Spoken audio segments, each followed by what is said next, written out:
Tanishka. I am Sagamore Pole Walpi Neopug of the Poconoku Tribe of the Pokanoket Nation. And I am here at Patumtuck, lookout of Pokanoket, seat of Pole Metacom, in the land of Soams, which is the ancestral homeland of the Poconoku Tribe. It is also the present location of the Bristol campus of the RWU University. And with that in mind, I would like to welcome you to Soams, the land of the Poconoket. Akwani.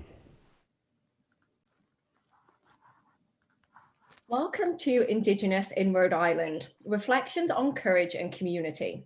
My name is Dr. Charlotte Carrington Farmer, and I'm an Associate Professor of History here at Roger Williams University and one of the co-hosts this evening.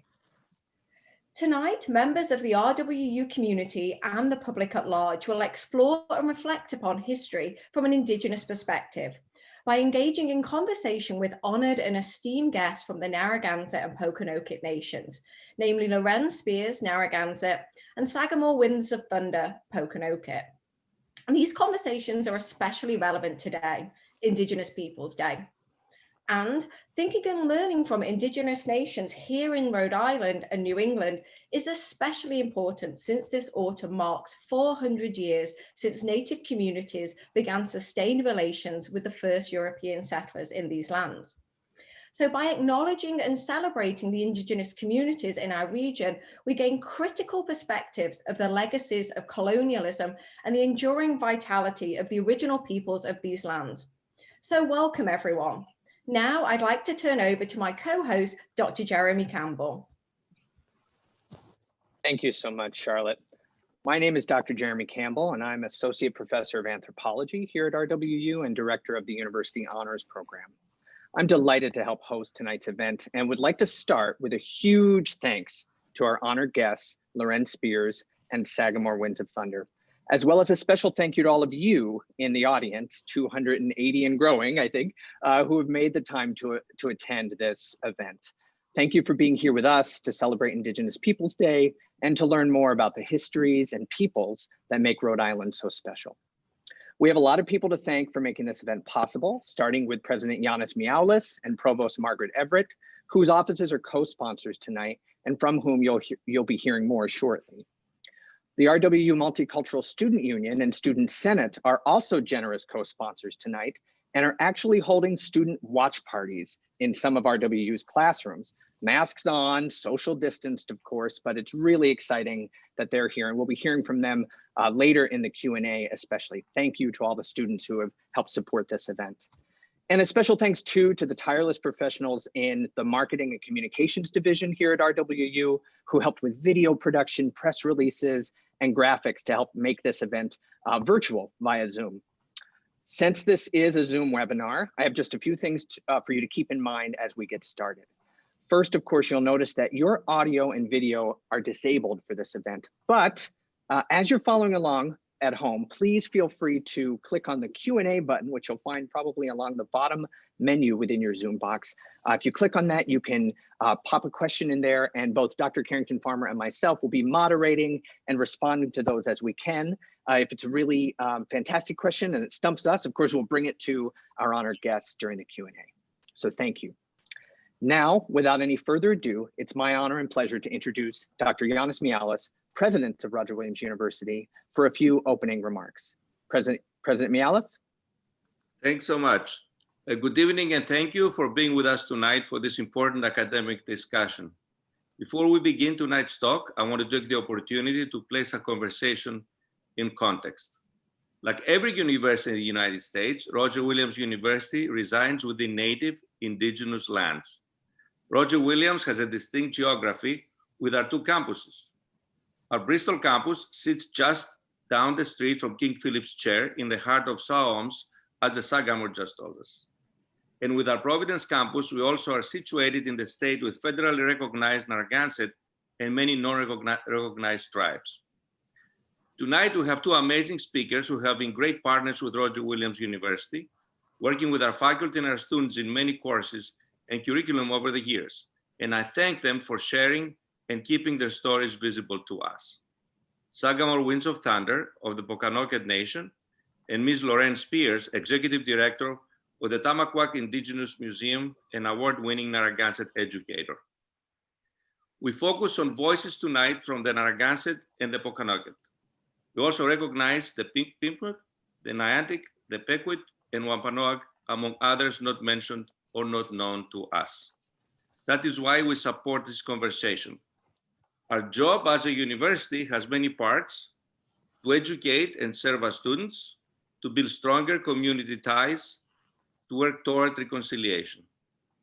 Roger Williams University has unique academic resources and responsibilities to care for the land and waters, to hear, study, and celebrate Indigenous histories, languages, arts, and various forms of cultural expression.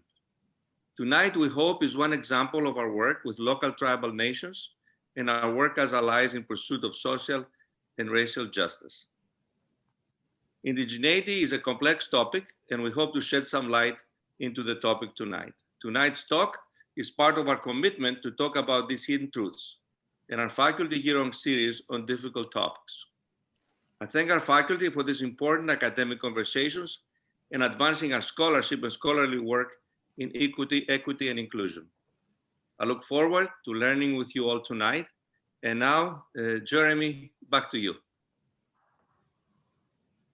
Thank you so much, President Mialis, for your words and for your leadership, and especially for your embrace of local tribal nations and your dedication to make our university a leader in social and racial justice. Thank you for all that you're doing. Now, it's my pleasure to introduce Provost Margaret Everett, who will be sitting to converse with our honored guests, Sagamore, the Pokanoket Nation, William Guy, and Loren Spears, Executive Director of the Tomaquat Indigenous Museum. Provost Everett began her role as the Chief Academic Officer at RWU in summer 2020, and immediately sensed the importance of partnering with Indigenous nations throughout our region. A scholar of health, gender, and labor issues in Latin America, Dr. Everett holds a PhD in anthropology from Yale University, and has taught and held administrative posts at Portland State University, and most recently at Lesley University in Cambridge, Massachusetts. In addition to tonight's event, the Provost's Office is sponsoring the year-long series at RWU entitled Hidden Truths, Stories of Race and Place, a series of talks that surfaces truths about our local area and its history that complicate received notions and optics. We'll be saying more about this series later, but for now, it's my pleasure to welcome and thank Provost Margaret Everett and ask her to take it away. Thank you so much, Jeremy, and thank you all for being here. I think it's just so appropriate and wonderful that we're gathered here on the 400th anniversary of the beginning of relations between the Indigenous peoples of this region and the state of what is now known as the state of Rhode Island. I think that it's right that we take this time to reflect on that past, of which I'm sure there are aspects of cause for shared celebration. There are also some very painful and complicated truths in that history, as Jeremy just referred to. And I'm really proud of our faculty for taking the lead on some wonderful programming this year, which is a year, I hope, of beginning of some really deep and meaningful reflection. And I think it's wonderful for a higher ed institution like Roger Williams to be really leading and fostering that reflection, even when it leads to some hard truths for all of us. I think it's equally important that we recognize and celebrate the vibrant living communities that we're going to hear about and speak with tonight. And that this is not just about a reflection on the past, as important as that is. This is about a celebration and a recognition and acknowledgement of living communities. And I so look forward to our conversations tonight and to learning more from our honored guests. I want to thank our students as well for joining us and for your interest and participation in these important events. So with that, I would love to share with you an introduction of Sagamore Winds of Thunder, and we'll be seeing a brief video before I have a chance to have a dialogue with him. I also want to mention that we're going to be having some opportunity for question and answer period as we move through the evening. And there is an opportunity for the different breakout groups to submit your questions on the Q&A. So Sagamore Winds of Thunder, also known by the English name William Guy, is the principal chief of the Pokanoket Nation, the Confederation of Native Peoples who first greeted the Pilgrims when they arrived in New England in 1620. He is the 10th generation great-grandson of the Massasoit Osamequin, who signed the first treaty with the English, and also the 9th generation great-grandson of Po Metacom, as you heard in the introductory video, the Pokanoket leader, also known as King Phillip. In addition, Sagamore Winds of Thunder serves as the superior chief of FANA, the Federation of Aboriginal Nations of the Americas. As leader of the Pokanoket, Guy has led his people's efforts to reclaim their identity as an indigenous nation and has also worked to strengthen their community throughout southern New England. Before I have the pleasure of interviewing Sagamore Winds of Thunder, we first would like to share a brief video that explores the history of the Pokanoket people and their relationship to these lands.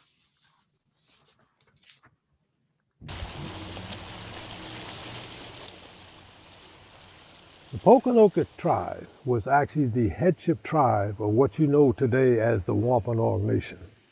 But when the English came to this country, this whole of southeastern Massachusetts and parts of Rhode Island was known as Pokanoket Country or the Pokanoket Nation, later King Phillip Country.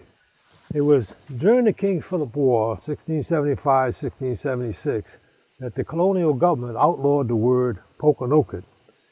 And if you were a male 14 years of age or older, and you said you were Pokanoket, they could kill you on sight. And they would kill you on sight. So Pokanoket is a name that is not readily recognized.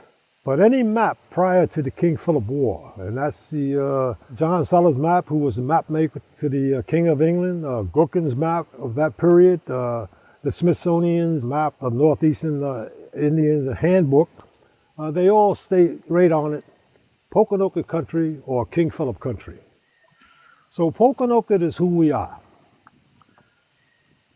That law is still on the books to this day, that I know of. It was on the books until after the year 2000.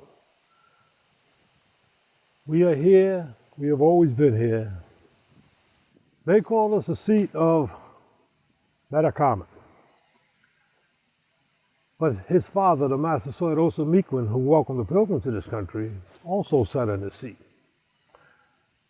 This seat is located in Potomac, which in our language is Lookout of Poconoku.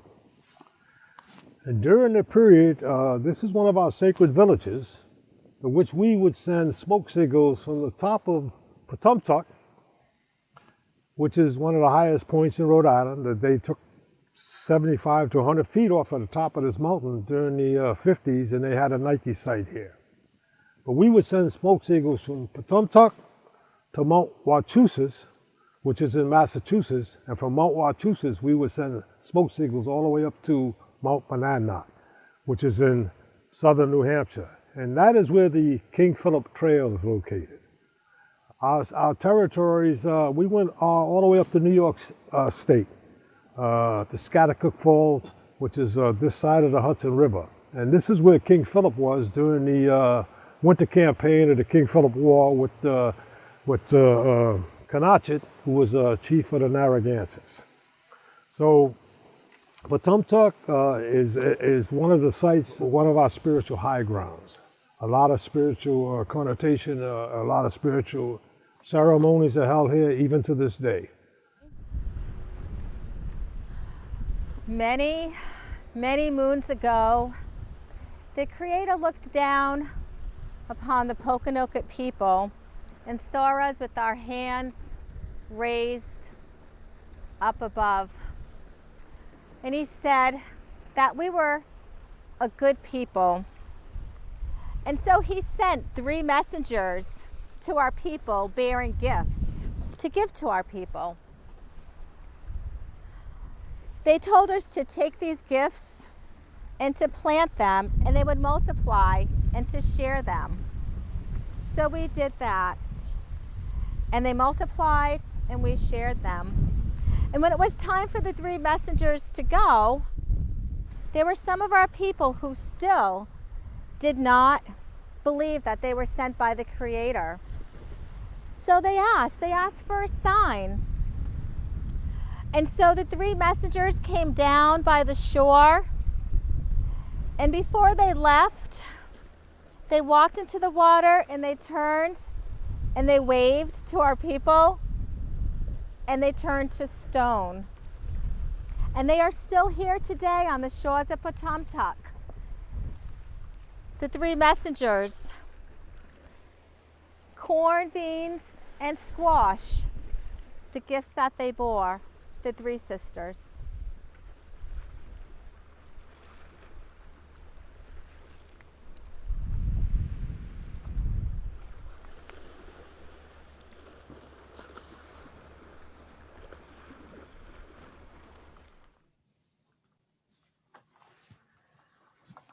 Great. Well, thank you again, Bill, for joining us this evening, and thank you for your participation in that video. I'm so struck by all of it, but we are here. We have always been here.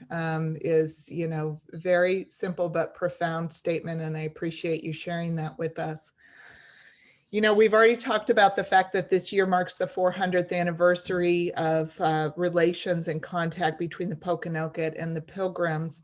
But given your connection through your great 10 times great grandfather, I wonder if you could reflect for us a little bit what that moment of contact means for you and for your community. And how you and your community think about that, the impact of that contact today. Well, first of all, I'd like to thank President Miolis and Provost Margaret Everett, Dr. Campbell, and his class for this opportunity to present our history and all the work that they have done to help us in this endeavor.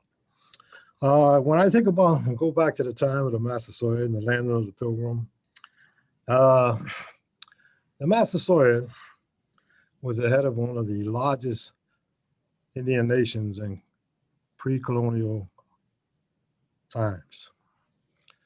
His name was Osamequin, but Massasoit is a title. A lot of people think that's his name. That's actually a title which means great leader. His name was Osamequin, which is yellow feather in our language. And the Poconoku Tribe, of which he was the head, was the headship tribe of that entire nation, which covered most of southeastern Massachusetts and parts of present-day Rhode Island. But at that time, some of the present-day Rhode Island was actually part of Massachusetts. The boundaries have changed. The plague, which devastated our people, ravaged in 1619, known as the Great Dying, wiped out the entire village of Patuxet, which is the tribe of Tisquantum. You know them historically as Squanto. Decimated our military force. Fighting force went down to about 300 warriors. And so prior to that Great Dying plague, the Massasoit could amass over 3,000, or just about 3,000 warriors to protect his domain. And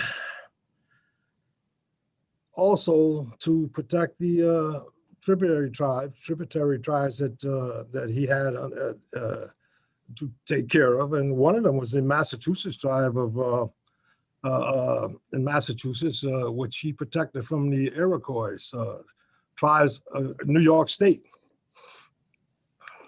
And when the Pilgrims came to this country, they landed in Provincetown.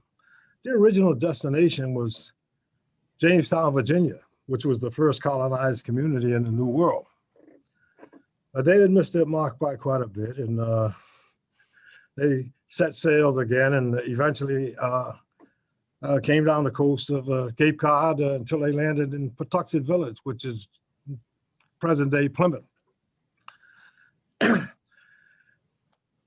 The natives here on the shore, they weren't surprised by the European visitors because we had been doing fur trade with them through the years.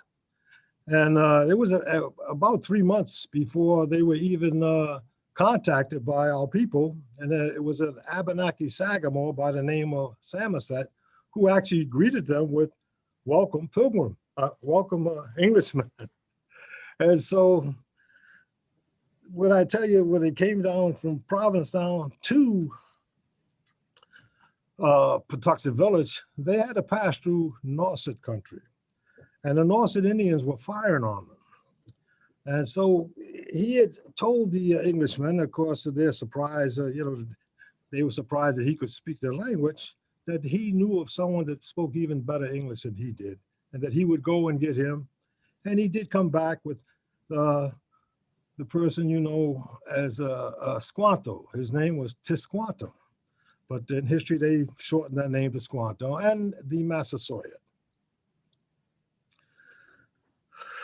Well, the results of that meeting was a peace treaty, which lasted 54 years, was signed with Governor Carver, and the terms of that treaty can still be seen today in Pilgrim Hall Museum. The name of that treaty is the Treaty with the Massasoit. My own personal reflections upon that time, I would have to say that any man, and I'm not just talking about the Massasoit, but any man that can lose 90% of his military force and still remain head of a large nation had to be a superb diplomat, and I would say he had to be a brilliant statistician when it came to war games, because he headed that nation until his death. One other thing I could say about the Massasoit, he was the most recognized of all the chiefs in this country. And the tribe, the Poconoku Tribe, is one of the most written about tribes in the history of this country. So that's my reflections upon that time. Thank you so much.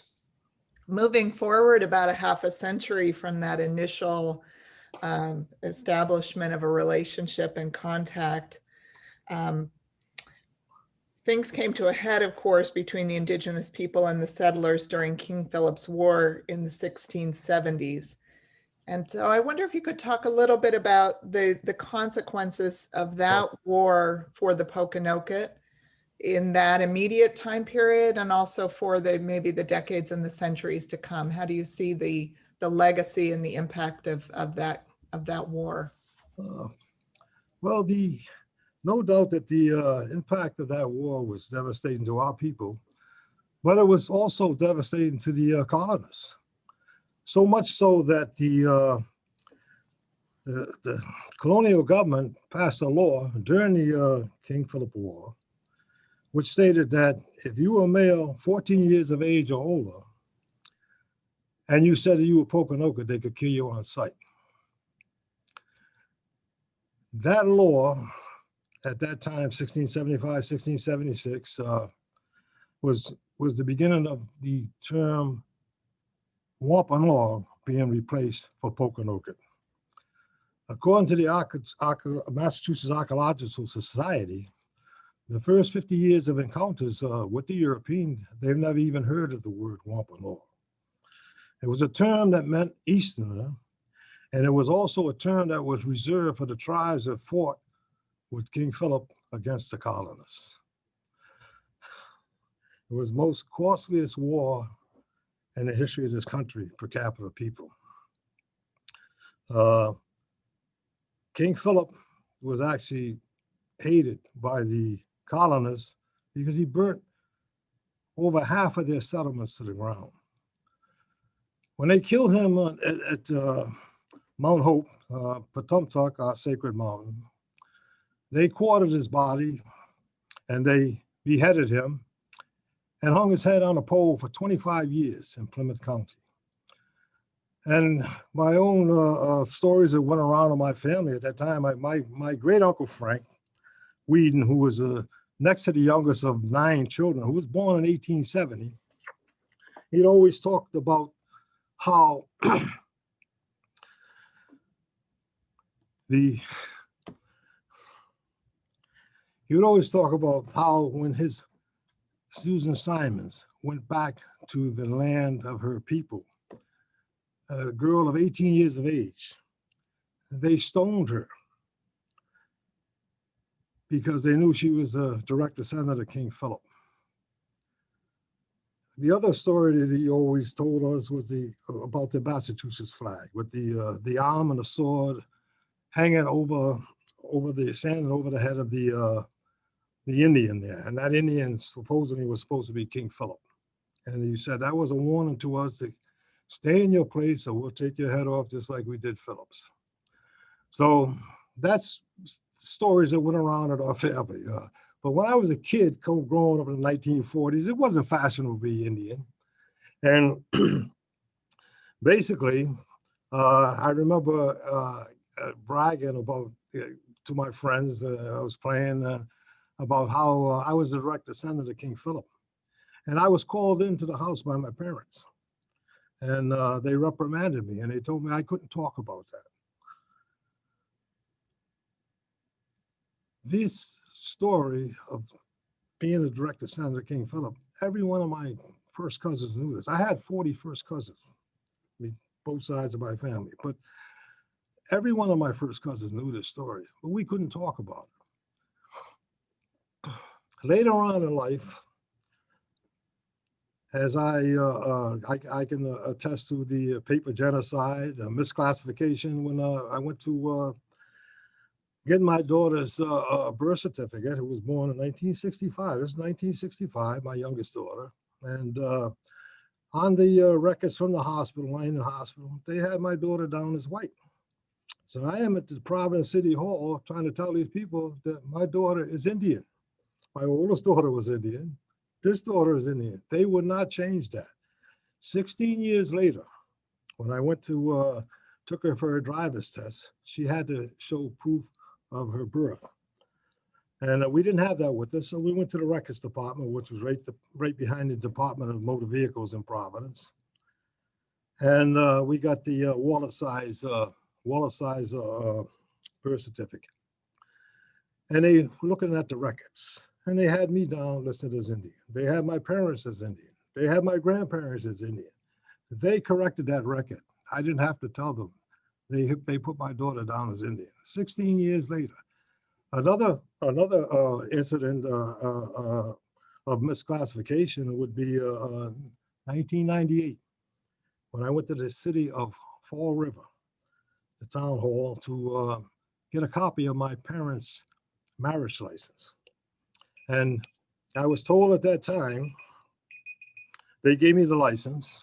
And I told them, I said, this is not a copy of my parents' marriage license. They said, well, sir, yes, it is. I said, well, no, my parents' marriage license says right on the second line where it says colored or white, it says Indian for my mother. It says Indian for my father. They said, we don't do that. So I pulled out my copy that I had made from my older sister that had the original. And she said, where did you get that? I said, this is my parents' marriage license.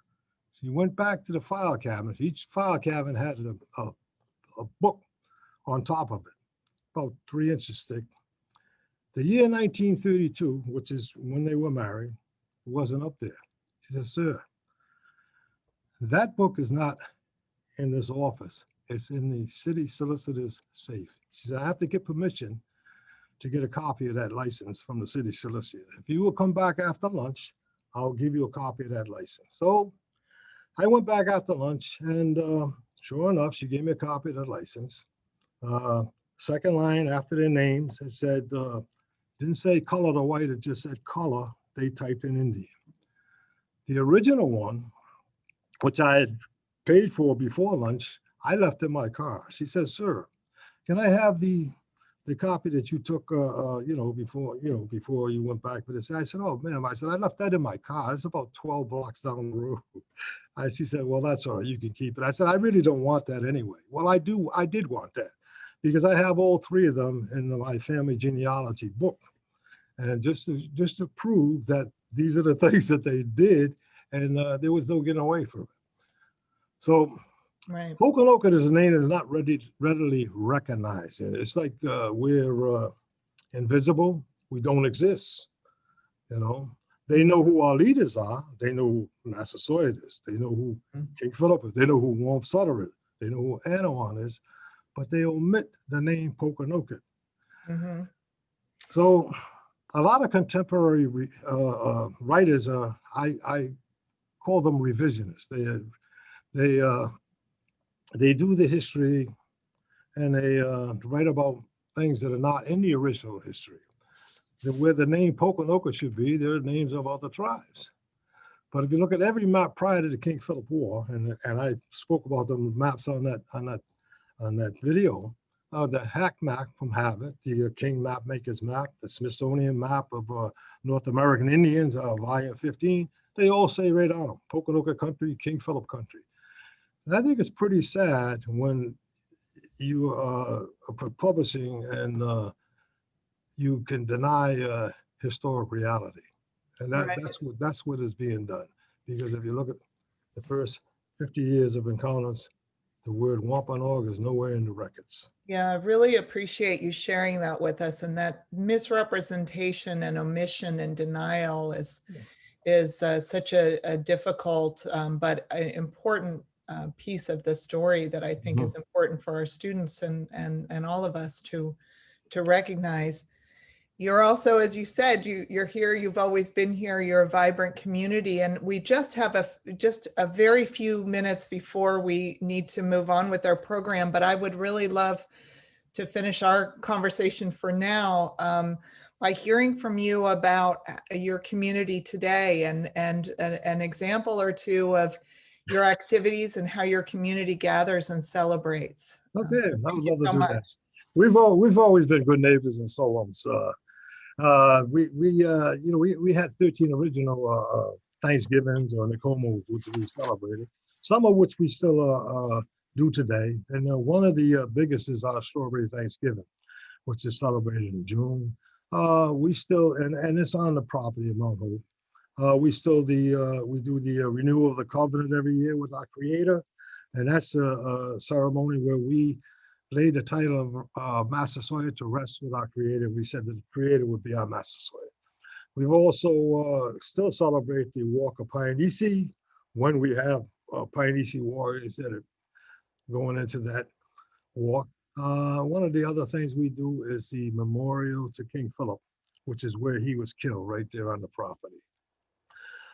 We do a lot of work through the years with we've done work with Open Space 2000 with Governor Allman. We was on board with Open Space with Governor Kachiri, where we received a $300,000 matching grant with the Echo Lake people in Barrington and the the Preservation Trust Society president. We've done work with the Audubon Society in the past. And years ago, back in the 90s, we did a couple of programs at the Cogshell Farm. Educational programs from elementary school to college level. We did a program at RISD. We've done programs at Dartmouth Amherst, Rogers College, and Rhode Island College. We've also been involved with the YMCA camp. We did a program in Barrington and Camp We Too at Mount Hope. So, we've also been on board. Two of our council members were on board at the Waypoint Trust, and we've also done a program at Brown University and at the Heifer Museum when Shepard Craig and Barbara Hale were there. So this is going back in the 90s. So we've always been good neighbors in the community. Well, thank you. We're glad that you're a good neighbor to us and that you're participating in our program. It's very meaningful. So I've enjoyed talking with you. I look forward to hearing other questions as we move on, but I'll turn it over to Charlotte for now. Thank you so much. Thank you so much Thank for you. a really brilliant Q&A. It's my privilege now to move on to introduce our second honored guest this evening. So Loren Spears is the Executive Director of the Tomaquat Indigenous Museum, located in Exeter, Rhode Island. She's an educator, activist, artist, and author. And most recently, she edited a new edition with other authors of A Key into the Language of America by none other than our own namesake, Roger Williams. Spears has a master's in education and received a Doctor of Humane Letters honoris causa for her dedicated work. Spears was the founder of the New We to One School, dedicated to Indigenous culture, arts, and language. Under Spears' leadership, the Tomaquat Museum received the Institute for Museum and Library Sciences National Medal. Spears has also received numerous awards, too many to list in total tonight. But some of the highlights include the Extraordinary Woman Award and the Rhode Island Council for the Humanities Tom Roberts Prize. It really is an honor to welcome her this evening. The short introductory video that you're about to see is from the PBS documentary series Native Voices, which aired first in 2018, which spotlighted the Tomaquat Museum. After that, we'll transition into Q&A with our Provost Everett. So thank you for joining us again this evening.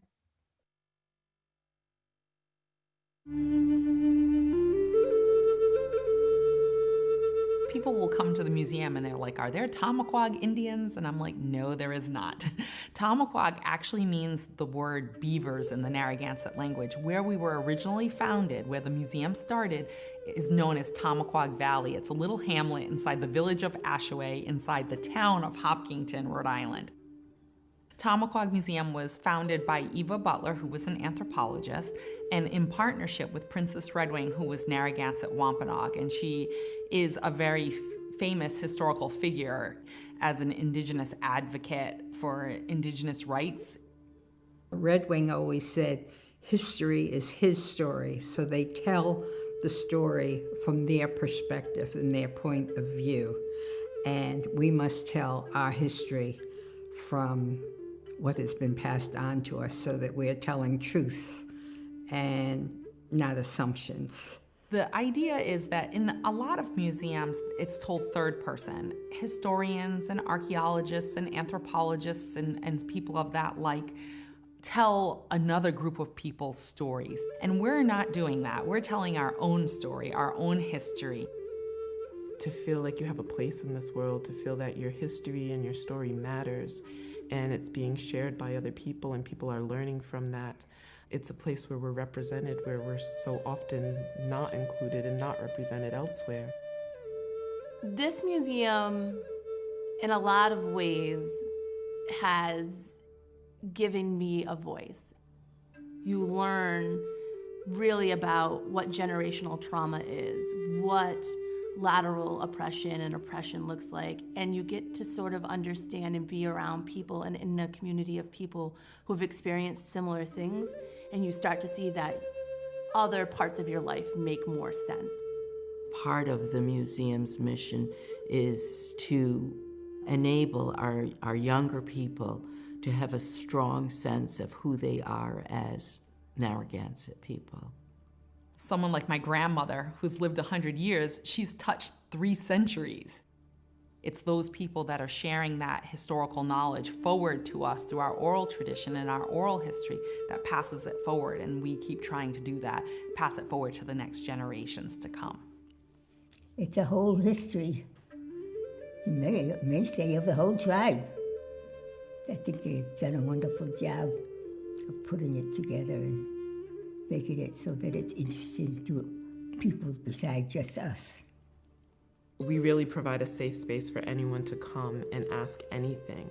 As offensive as some of the questions may be, it's okay, because unless you're willing to have those conversations and attack those stereotypes and those myths and really educate and give them truthful information, they're going to carry those thoughts and feelings on outside of here. The museum has so many partnerships with various organizations and works with the state of Rhode Island, trying to make that difference as a teaching organization. It really works to empower the Indigenous community. We're in a very rural space. If we only stayed inside these walls, we wouldn't have the impact that we do. And I feel that part of how we won the national medal by the Institute of Museum and Library Services was the ability that we've had to create partnerships that are meaningful, that give both ways, and that help us broaden our reach of who we're speaking to and sharing this education with. This museum is well on its way to reaching a whole nother level, to tell our story, share our history, and get people to honor and respect when we say, we are the Indigenous people. This is our home. It will always be our home.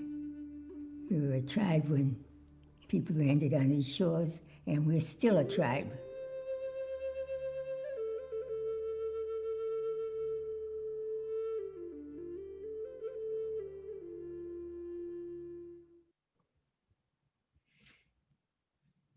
And that was a wonderful introduction to the work and the museum that our guest speaker, Loren Spears, is affiliated with and has played such a critical role in. So Loren, it's really a pleasure to be speaking with you tonight, and I have a few questions for you.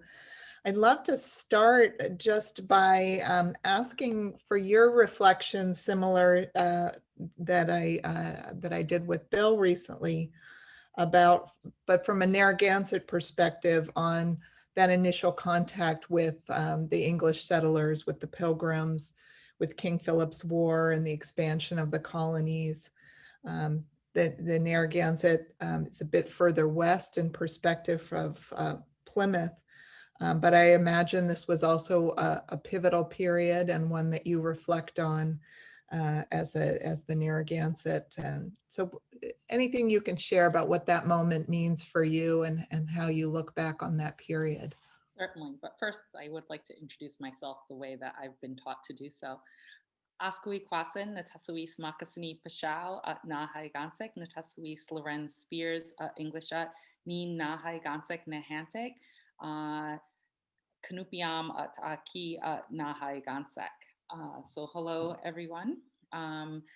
My traditional name is Makasini Pashao, and most of you know me by Loren Spears, and I am Narragansett Niantic, and welcome to the homelands of the Narragansett people where I sit.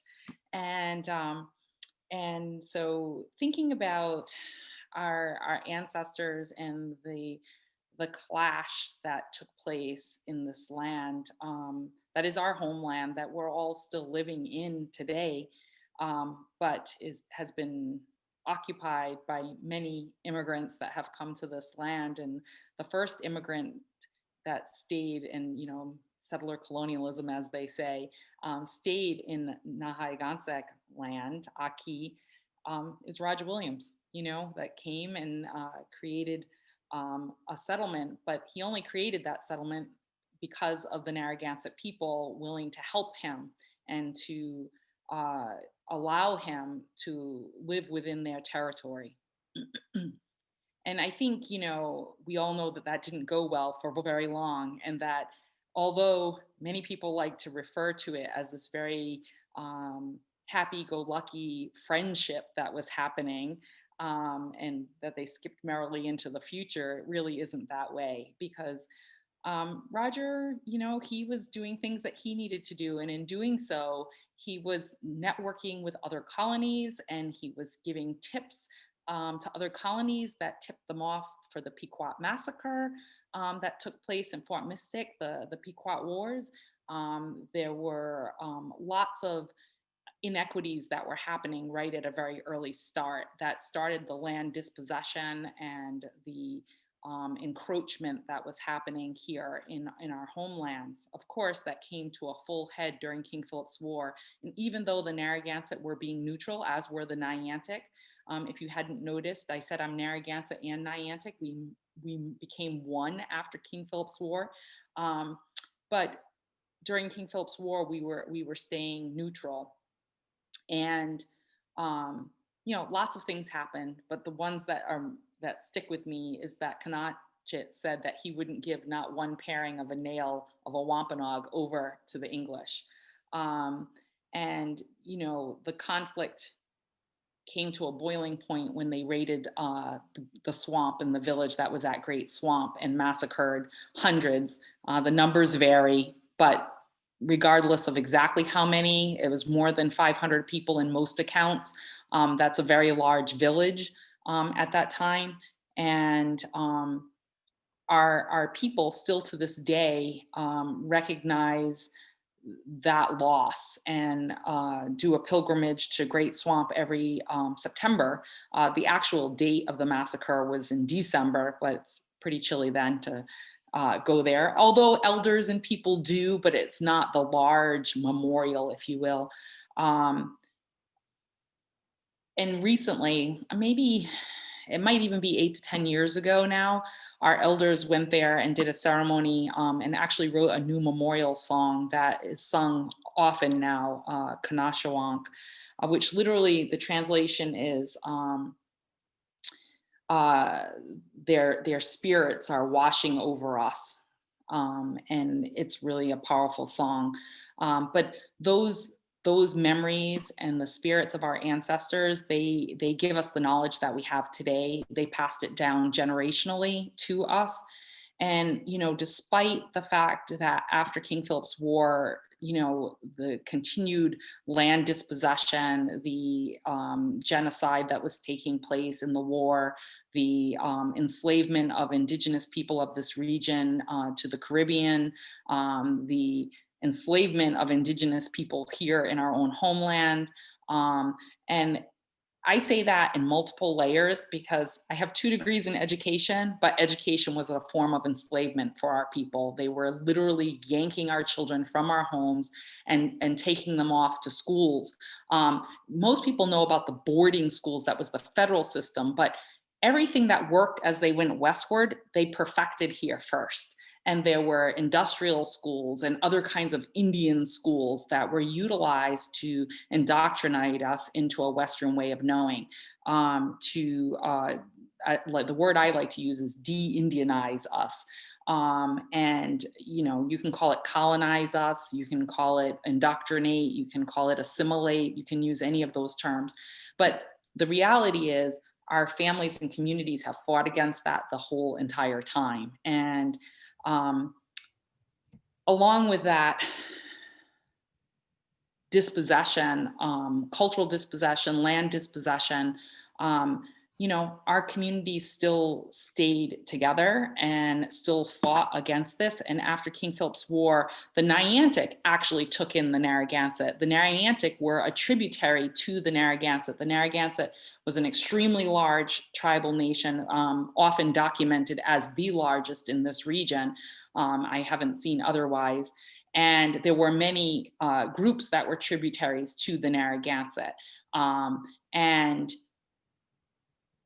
But King Philip's War not only broke that for the Narragansett, but literally broke the power for Indigenous people in this region as a whole, and began the unrelenting subjugation of Indigenous people here.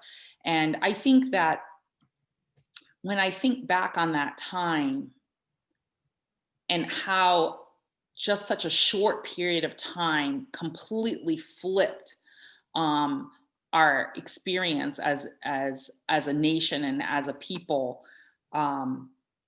it's almost awe-inspiring to think that our elders and our ancestors were able to continue it forward and bring it forth into the 21st century, and that we're still here, and that our people are still culturally strong, and that our young are learning our language, and that our community has passed forth ceremonies and songs and stories and life ways, you know, whether that's hunting, fishing, gathering, agriculture, all of these things that maybe today we speak to as food sovereignty, but we would only have that if we were still continuing to do these things going forth. And I think that that's something that I'm extraordinarily thankful for, that our ancestors were able to bring that forward. Thank you. And that, you know, is so powerful. And I wanted to ask you about this theme of education, because you've done so many things, and you're a culture bearer and a museum executive, but you really started in education, and you've already sort of addressed some of the reasons why that's been so critical and also such an important piece of the subjugation and the trauma really that Indigenous people have experienced. But can I ask you to say a little bit more on the subject of education, specifically around language revitalization? Because I know that your school and many other Indigenous schools have really done incredible work in that area. So tell us the importance of that language education and revitalization. Well, you know, who we are is in our language. There is cultural norms that it's within our language that without your language you lose. There's some things that just do not translate into English the same way. And, you know, people ask me all the time, well, are you fluent? Well, not fully, because it takes a fully fluent community to be fully fluent. And, you know, I am so excited every time I hear about language immersion programs and schools and apps and things that technology allows. Technology is probably one of the things that will help language. I like the word continuation personally. I can't speak for other communities, but in our own community, I feel like language always was continuing and being passed on. My whole entire lifetime and before me, there were language classes. You know, I grew up with Ella Sikatow doing language classes. My mother became the language teacher. I've taught at the language classes. I taught within Nuituan school. But before that, there were Cecil Addison teaching language classes in my grandparents' generation. And that's, you know, bringing you almost right back to detribalization in the 1880s, you know. So when I think of that, I feel like despite the laws that said we couldn't speak our language, despite the trauma that our communities have suffered, they kept the language going forward. And Ella said once, so long as one person is speaking one word, it continues. But the reality is our community has been using lots of words and has kept it up in songs and in prayers and in naming. You know, as you heard me say before, I have a traditional name. Well, that's because during colonial constructs, you weren't allowed to use Indigenous words on your birth certificate. And it wasn't until, you know, the civil rights era and the American Indian movement that people started pushing back. I'm so proud that my grandson's name, Minakisu Miquin, is that on his birth certificate. You know, it's not like with my own children, I named them in English, you know, being born kind of in the middle of the civil rights era. I named them in English, but their names are translatable into Narragansett. So their name is their name, but just you can say it either way. But I love the way that people like my sister, every single one of her children are named in the language. But she's 13 years younger than me. So she grew up in what I call the post Dances with Wolves and post Pocahontas time period, where there was this this time where being Indigenous was nice. Like, people that weren't Indigenous wanted to be. And so I think that there was that time and that difference. But so back to the education, I think that the reason that I founded Nuituan School was to empower not only my own 3 children, but Indigenous children in general, to have a voice in their education, to be acknowledged as being Indigenous, to feel good about who they were, and to have their history and their culture not only acknowledged, but spoke about and educated about, and they could look at things from multiple viewpoints. And that was really important. You don't, unfortunately, still today, schools in America and schools in Rhode Island as a whole do not integrate Indigenous history throughout. And frankly, there is no Rhode Island history without Narragansett, Niantic, and other Indigenous peoples' history. And there is no US history without Indigenous peoples' history across this nation. It just doesn't exist. So why we keep isolating it? And it's so that we can perpetuate the mythology. You know, we can have the mythology around the first Thanksgiving, which we all know is incorrect and inaccurate, but we can tell that story. You know, we can tell the story of discovering America. We can tell these fictional stories that perpetuate a conquest ideology. You know, if you are the conqueror, you're the victor, you tell your story, but you erase everyone else. Conquest is about, in my opinion, 5 things. Greed for the resources, that's animal, plant, money, resources, everything, humans. The opposite of that is need. The people that follow the people that originally come usually come because they have need.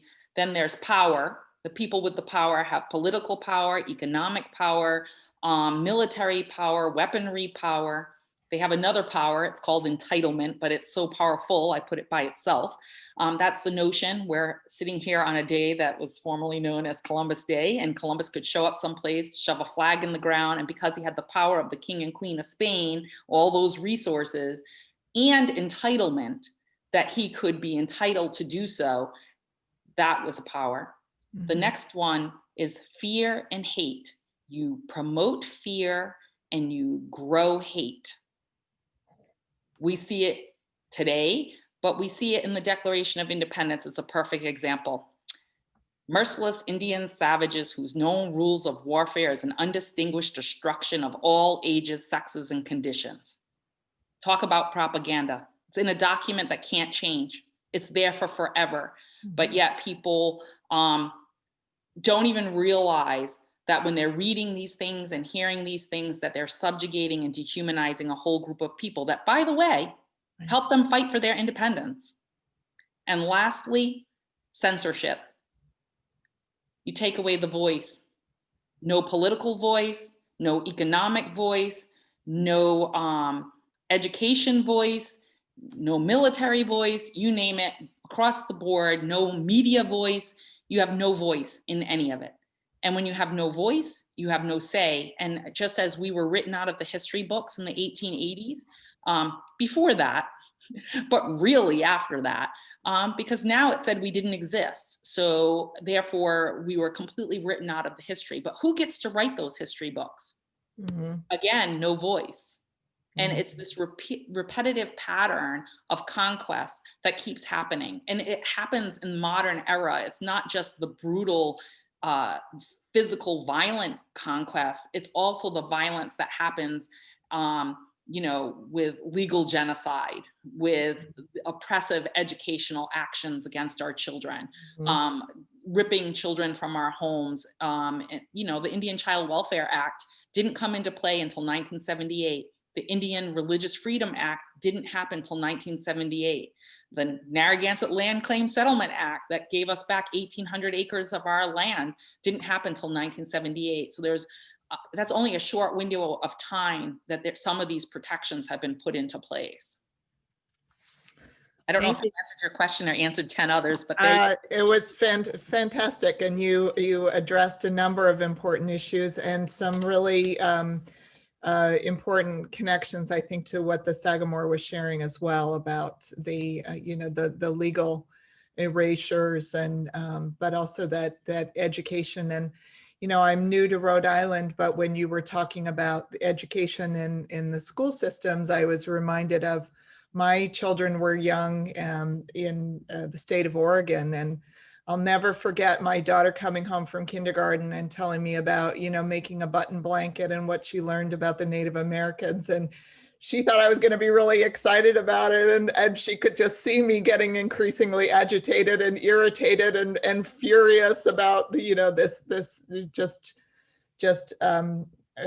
dreadful and completely unacceptable representation that she was telling, which, you know, and the fact that the unit they got was in kindergarten is itself speaks to the fact that, of course, the most simplistic self-serving representation would be done in kindergarten when you can't get into deeper themes and it can't be questioned. And anyway, this isn't about me and my my feelings, but it resonates with me, and it's really powerful to hear about the educational initiatives that you have you and others have been responsible for, which I think is so critical. But I want to make sure that we move on. And I do hope that we'll be able to talk a little bit more about some of the work that your museum is doing. But I want to make sure that we open this up to questions from our students that have been listening carefully and submitting their questions. And so I'll sort of check in with Charlotte here and see if she has some questions from the students. Thank you so much. Thank you. Thank you, Provost Everett.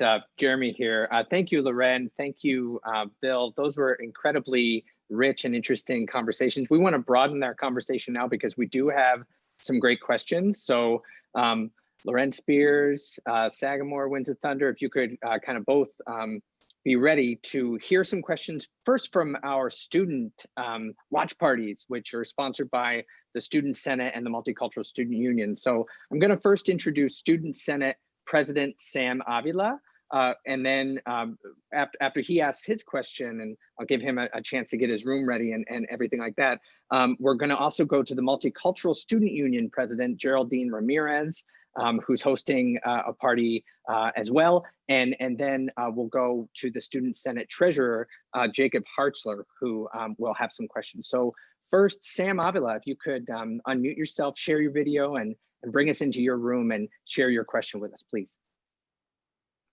Thank you, Dr. Campbell. As you can see, I'll pan over to my watch party here. You can see a bunch of our student senators here. Don't know if you can see them pretty well. Saying hello. Thank you to both of our guests. I know that here in our watch party, we've definitely learned a lot of information. So thank you so much for being here. Speaking for the Student Senate, we are the liaisons between the students and administration. So a lot of these topics in terms of the topic of changing Columbus Day to Indigenous Peoples Day on our academic calendar has always come up. So learning more about this topic specifically is really important to us. I kind of want to touch upon, as this coming from the Student Senate perspective, this question was really interesting to us. How has the relationship evolved between your tribe specifically and respectively and Roger Williams University? So Loren, go ahead. I'm not sure I'm totally clear on the question. It's our tribes and our relationship with Roger Williams University. So I can't speak for my tribal government per se, but I can speak for Tomaquat Museum. We've built a relationship. I mean, the museum is just for clarity, is an independent nonprofit organization that was founded in 1958. And so we're not a tribal museum. We were actually founded before tribal museums became a thing. And so we're an independent organization. So with that, we partner with lots of entities because our whole mission is around education. I'm sure our tribal government and departments within the tribal government, whether that's education or the natural resources department or the historic preservation department, may have worked with Roger Williams at various times over the years, because I do know that our tribal departments, work with different higher ed institutions. I just don't know what or if anything they're doing at this moment. I know they've been working with the University of Rhode Island on the deep water archaeology, which has been really remarkable out on the I don't know if they call it the continental shelf, but out in the Atlantic off the coast of Block Island before Montauk and such. They've done all this deep water archaeology with the University of Rhode Island. I also know they work with Brown and URI on the Superfund projects, looking at the ponds on our reservation and the PCBs and other kinds of toxins that are in there because of acid rain.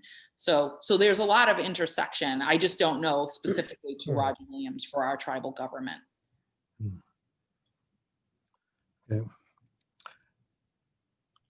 Okay. My answer to that question would be, this all emulated with the past president, Dr. Farish. Excuse me. And we had met with him through the introduction of Dr. Jeremy Campbell and others at the university. And he was interested at the time in seeing and speaking with us, because the first thing that he said when we met him was, well, we know that our university is on your ancestral grounds. And he asked the question, what can we do to help you?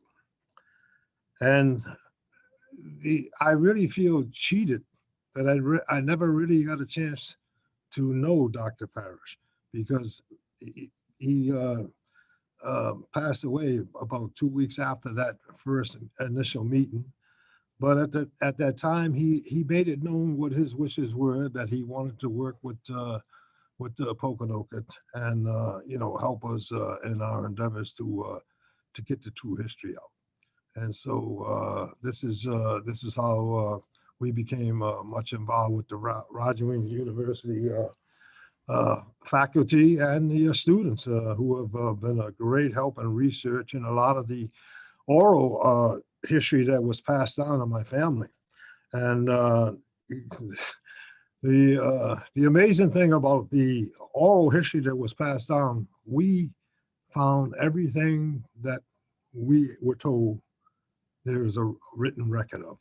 And this is one of the things that the students found. And so that the oral history of our people is very important, because we didn't have a written language at that time of the pre-colonial time that I know of. And basically the work that was done by Dr. Campbell and the students, we're very much in gratitude for that. Thank you so much for that great question. And to be honest, Sagamore Winds of Thunder, it's really wonderful to hear you honoring our late President Donald Parrish, and all the great work he did. And it's worthy of note that the drum circle that you heard as this was starting was recorded for his memorial event on campus. And it's particularly fitting that we hear it today on Indigenous Peoples Day. So it's my pleasure now to hand over to the Multicultural Student Union Watch Party and Miss Ramirez. I hand over to you, MSU. Hi everyone, happy Indigenous Peoples Day. My name is Geraldine Ramirez and my pronouns are she, her, hers. I'm going to pan it a little bit so you can see some of our members over here. I am the president of the Multicultural Student Union. I am a sophomore on campus. So to talk about a little bit about the mission of the Multicultural Student Union, we are dedicated to bringing awareness on campus about social justice, diversity, cultural awareness, and more. Therefore, co-sponsoring this event was definitely something that was extremely important to us. So thank you for being here and for making this all possible. My question is, as students who attend a predominantly white university that stands on Native land, how would you like us to take part in the movement to recognize and partner with the tribal communities? How can students use their privilege to fight against those who have erased your history? Hello. So first, it's educate yourself, one. And two, this is the beauty of the 21st century, is there's lots of movements out there, whether that's not your mascot that you can support, whether it's issues around environmental justice. I'll say it again, and environmental justice is Indigenous rights. They are not separate from one another. So when you're fighting in environmental justice, you're ensuring Indigenous rights. You can certainly support local tribes in various ways. As the Sagamore just mentioned, the students were working on projects. We have a lot of students that work on projects for us at Tomaquat Museum. The oral history is there and passed down generationally, but there's all kinds of wonderful, amazing things that are in archives and collections across the region that can help fill out a story and tell a full perspective of that for an exhibition or an exhibit or a film or any other kind of piece of work, a book. So those are all really good things that you can do. So those are just a couple suggestions, and maybe you have a few others. Bill. Well, I would just like to say that they've come a long way already in learning the history, and stand up against the status quo.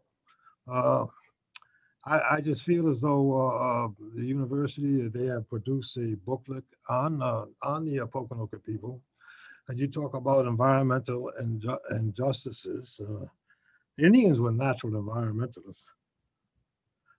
The movement of our people was considered environmental genocide, the displacement of our people from our lands. So I just feel as though they've already taken a big step in that regards, just in their organization, which is which part of the student body at the university takes part of Friends of Pokanoket.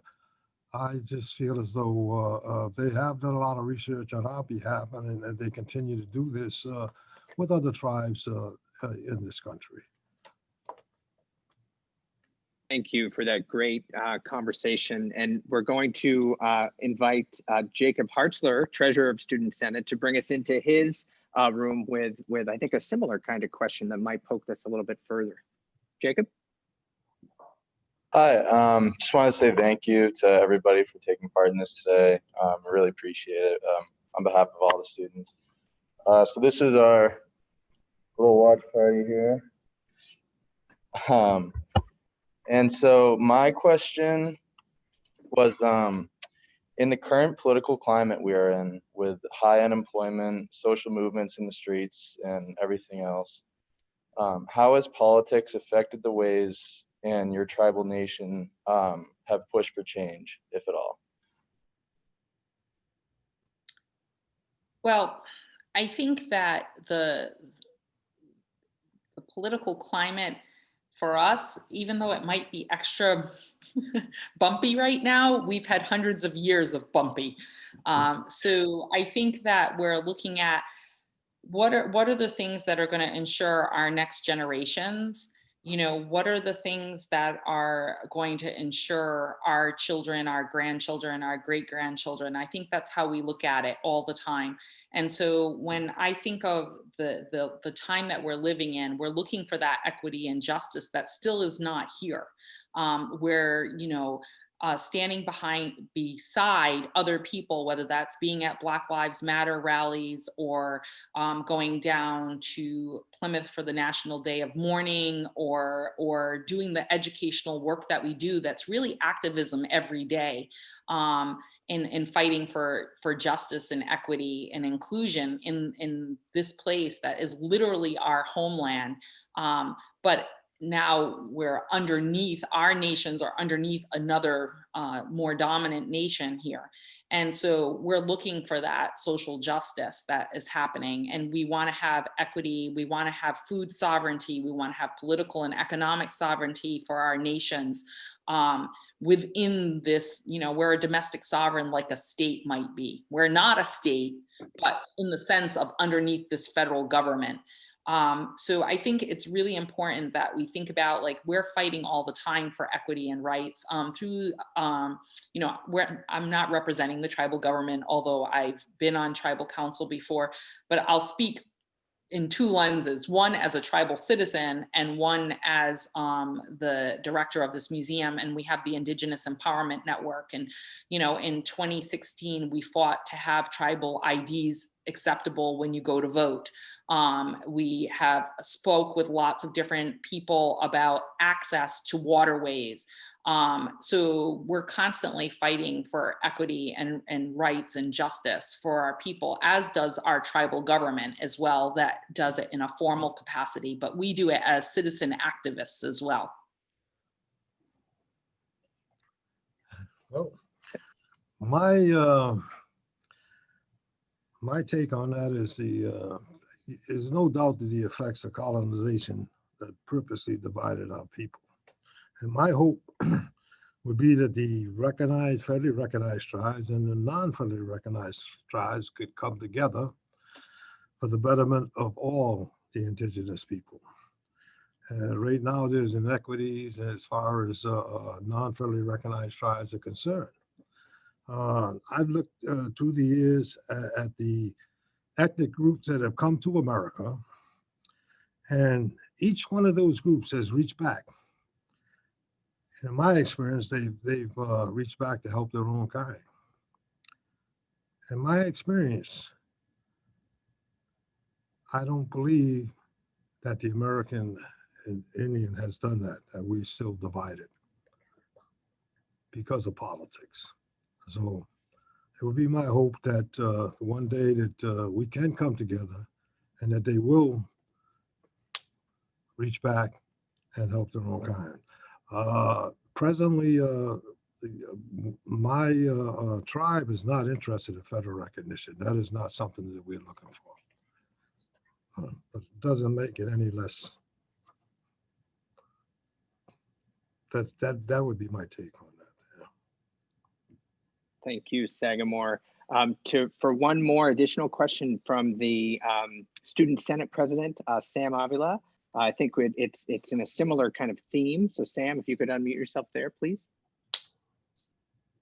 Thank you, Dr. Campbell. And as a junior public health major, this next question is pretty interesting to me specifically. I hope to those in the audience as well.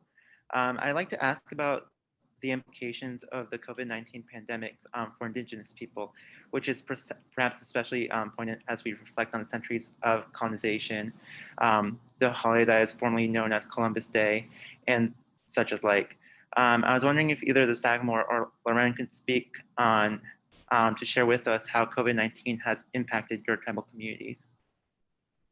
So, yeah, I mean, first off, Indigenous communities have suffered pandemics since conquest began. And I think that that's a whole presentation that we could give, but in short, we've all had some losses, and across Southern New England, I know of tribal communities that have had losses to COVID-19. And as you know, across the nation, Indigenous people are being very hard hit.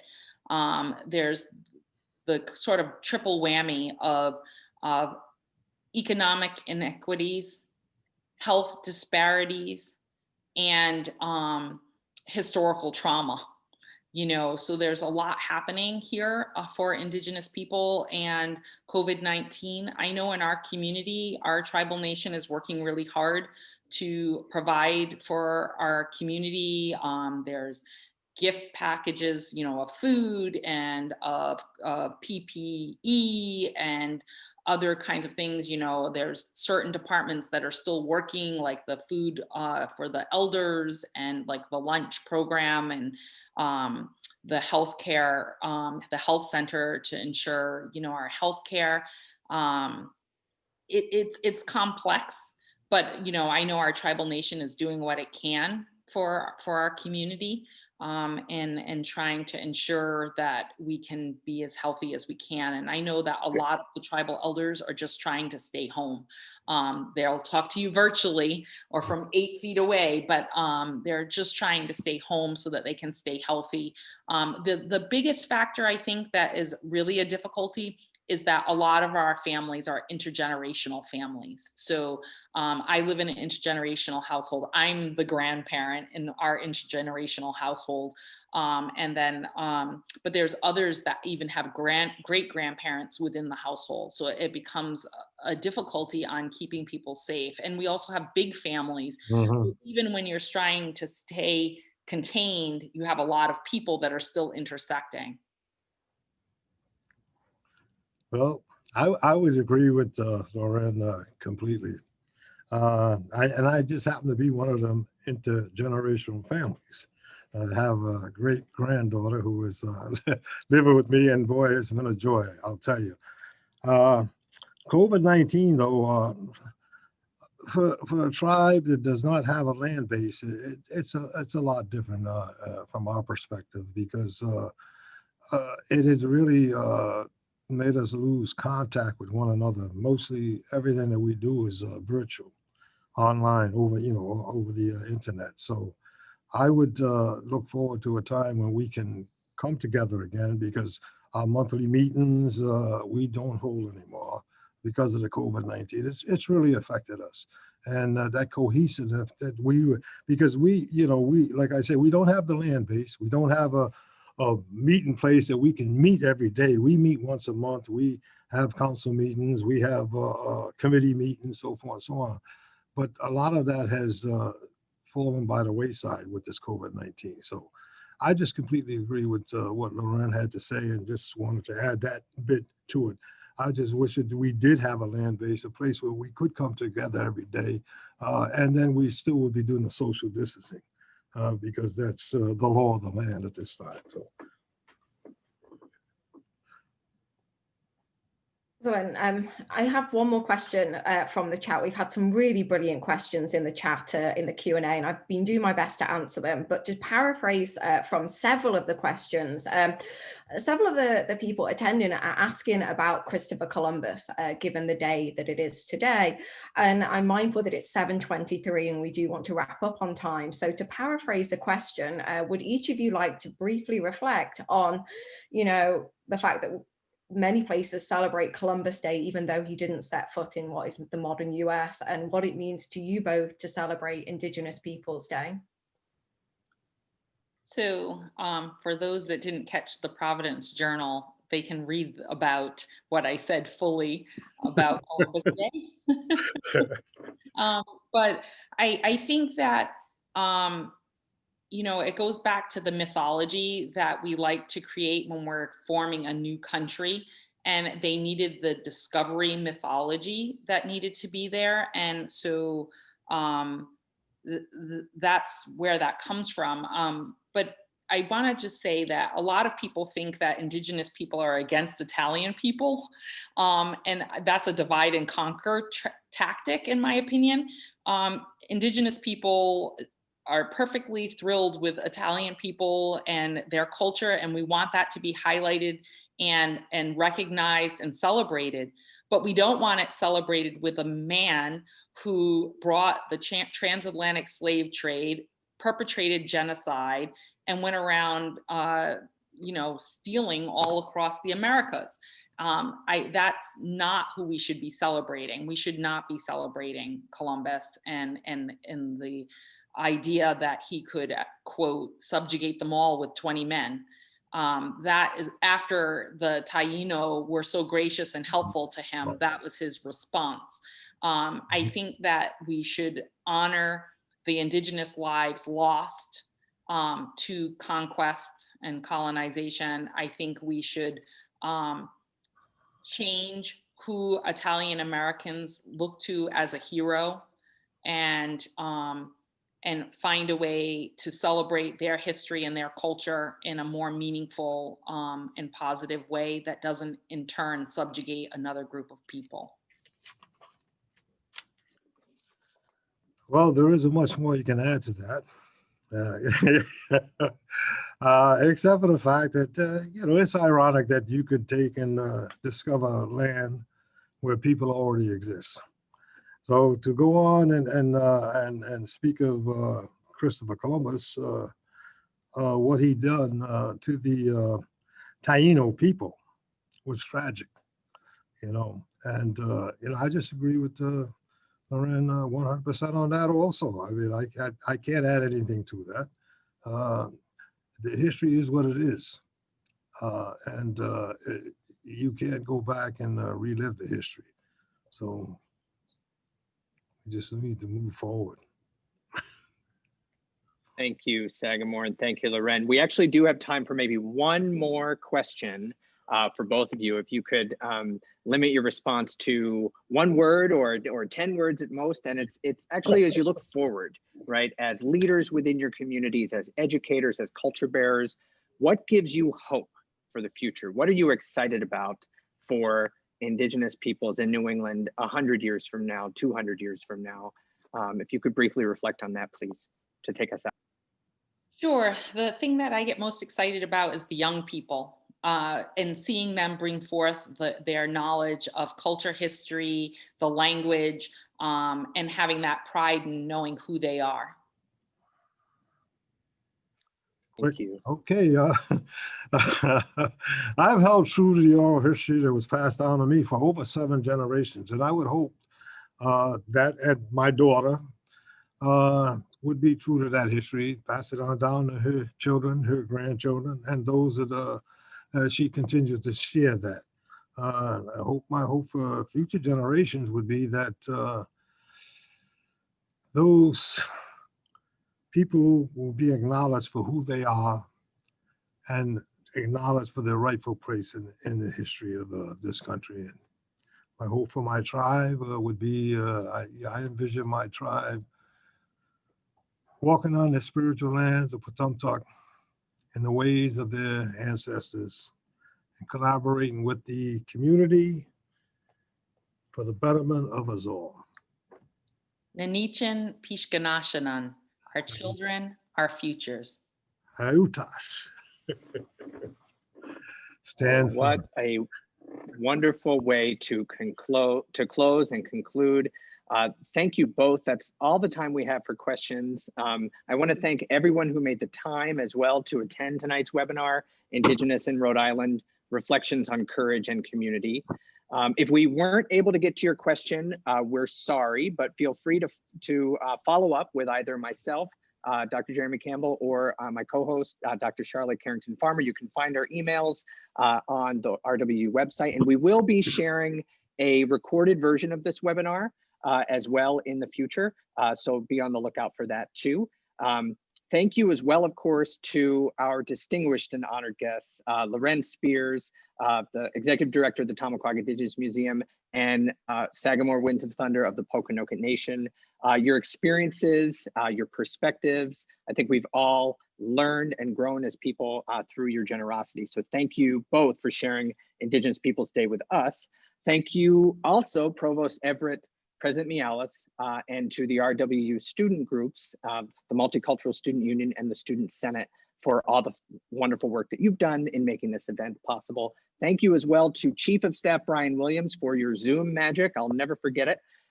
And I'd like to just pass the word to my co-host, Dr. Carrington-Farmer. Thank you so much. Just one final word before we leave. If you enjoyed tonight's webinar, we'd love to invite you to join us for future events at Roger Williams University's year-long series, Hidden Truth, Stories of Race and Place. Up next in the series on the 26th of October at 7 o'clock in the evening, we have an alumni panel on racial and gender bias disparities in healthcare. And then later on November the 17th at 7 o'clock, you can join me as I talk about slavery and the slave trade in Rhode Island. Both of these will be via Zoom and are available on the Roger Williams University website. Thank you once more for joining us today, and enjoy the rest of your evening.